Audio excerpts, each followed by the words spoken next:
Sekarang mau kasih lanjutan ya, sunyata dalam perspektif sifat Buddha, Buddha nature ya. Nah, dalam tata kata Garbha Sutra ya. Nah, kita lihat tuh, Garbha itu kan kayak rahim ya, matriks atau biji yang mengandung tata kata. Tata kata sendiri berarti Buddha ya.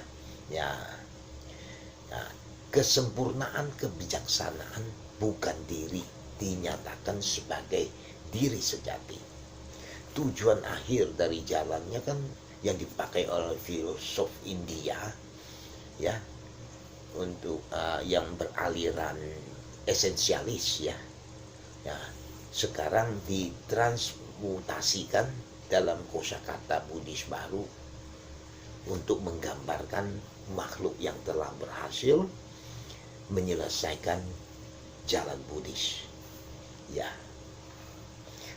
kata Paul Williams, sutra-sutra ini ya menyarankan bahwa semua makhluk hidup mengandung tata kata sebagai esensi, inti atau sifat batin ya, esensial mereka juga menyajikan ya pemahaman lebih lanjut tentang kekosongan, di mana sifat kebudaan Buddha dan pembebasan dipandang sebagai melampaui ranah kekosongan, yaitu fenomena yang terkondisi dan berasal secara dependen. Salah satu teks ini, Sutra Angulimala, kontras antara fenomena kosong seperti kesengsaraan moral dan emosional ya, klesas ya, yang seperti tujuan seperti hujan ya, seperti hujan es abadi, dan Buddha abadi yang abadi yang seperti permata berharga. Seperti dalam statementnya, puluhan juta emosi kesusahan seperti batu es kosong, fenomena di kelas non-kebajikan seperti batu es dengan cepat hancur. Buddha seperti permata Waiduriya adalah permanen. Pembebasan seorang Buddha juga adalah bentuk. Jangan membuat diskriminasi tanpa pembagian dengan mengatakan karakter pembebasan itu kosong. Dalam Srimala Sutra ya, teks yang paling awal tentang pemikiran tata kata Garbha yang disusun abad ke-3 di India Selatan, menurut Brian Brown, ini menegaskan bahwa setiap orang berpotensi dapat mencapai kebudaan dan memperingatkan terhadap doktrin sunyata. Sutra ini menyatakan bahwa sifat Buddha pada akhirnya dapat dikenal sebagai sifat supra, duniawi sang Buddha. Garbha adalah tanah bagi sifat Buddha.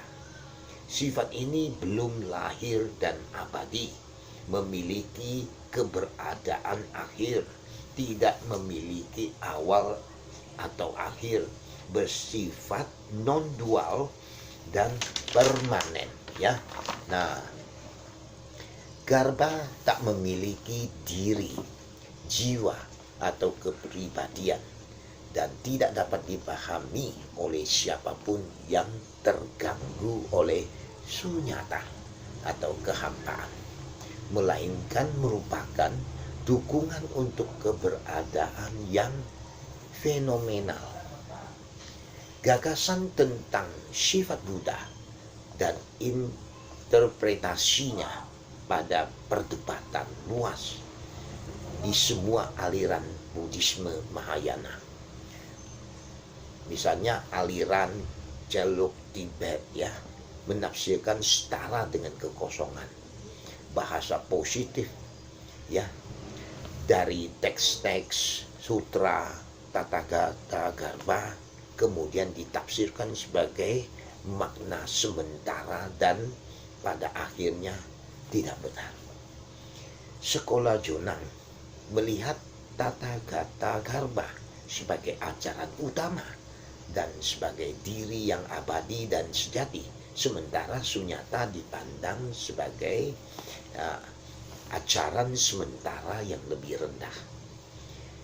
Ya, sarjana barat ya juga telah terbagi dalam interpretasi mereka tentang Tathagata Garbha karena doktrin sifat dasar ya dalam tiap makhluk hidup tampaknya membingungkan, setara dengan diri yang tampaknya bertentangan dengan doktrin dalam sebagian besar teks Buddhis.